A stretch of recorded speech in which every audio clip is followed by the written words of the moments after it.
Hey there, fibre friends, and welcome to 2021. I know it's a little bit late in January to be starting the new year and setting out some goals, but I filmed the video for this back on January 2nd, and such is my mom life that we've been busy this month, and I'm just getting around to laying down the audio on January 26th. I've been sticking to my yarn lab goals for 2021 so far, and I'm going to take this video opportunity now to talk you through my goals and plans for the year. In the past, I've set myself knit 9 goals, I've set myself 30 before 30 goals, bigger list than this. This year, trying to be a bit more realistic, especially considering how busy our lives are, I've set myself 5 main goals and 5 smaller, more achievable goals. So let's go ahead and get the arrows down for that and step into goal number 1.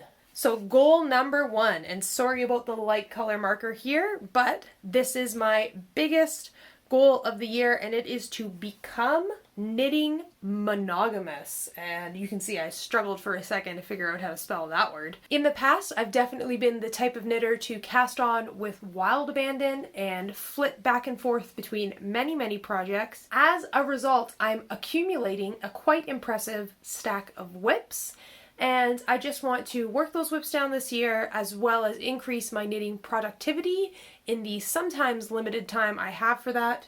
And that's going to take being a monogamous, one project at a time knitter. The way that I want to beat that whip pile down and still tackle new projects is to force myself to alternate between a past work in progress and a new cast on.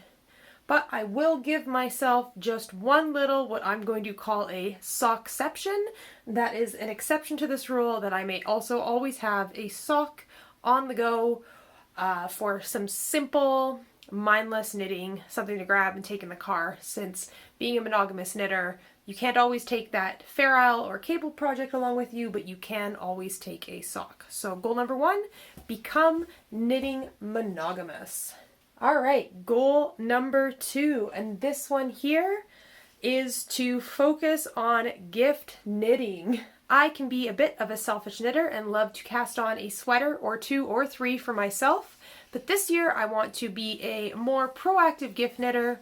What that's going to mean is to knit some things for my husband, to knit more for my children, and very importantly, to start my Christmas knitting early so that we don't end up knitting our fingers to the bones come December. If you can hear some babbling in the background, that's my almost 6-month-old son Marshall, who loves to watch mommy talk to her phone.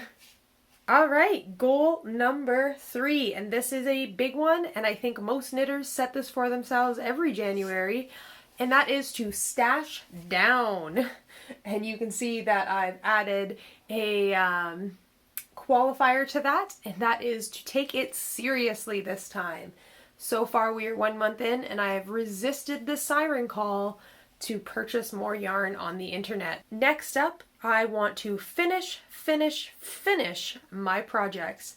You may or may not know about me, but I love nothing more than to cast off a project, and before I weave in the ends or block it, I will dive in to the next 5 or 6 projects, sometimes abandoning that project in a finished but not finished state for over a year. So this year I'm going to aspire to finish my projects right away, which means weave in all those ends, block it right away, sew on those buttons, and get the social media posts out sooner rather than later. And my final of my big 5 goals is going to be related to my community here over on YouTube, and that is going to be to grow my Yarn Lab YouTube channel.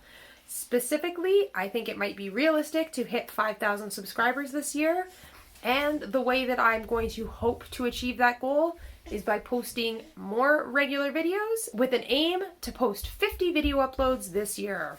That's it for the 5 big goals. Now I've got 5 smaller goals, if you will. First up is loom. That's right, if you've watched this video here, you'll know that some time ago I acquired a vintage loom in not quite working condition, and I am going to aim to restore it this year. Next up, I want to spin more yarn. In fact, I've got it in my mind to go ahead and knit myself a hand-spun sweater this year. So those two goals are kind of linked, and since you all seem to love watching spinning videos on this channel, I'll be sure to share those projects with you. Additionally, I'm not just a knitter and a spinner, I do know and love to crochet, and this year I'm going to aim to crochet myself a few projects. Finally, I want to fix some what I would call knitting mistakes this year. Most of them are mistakes of my own hubris, casting on without knitting appropriate swatches, or without even measuring my own body size sometimes.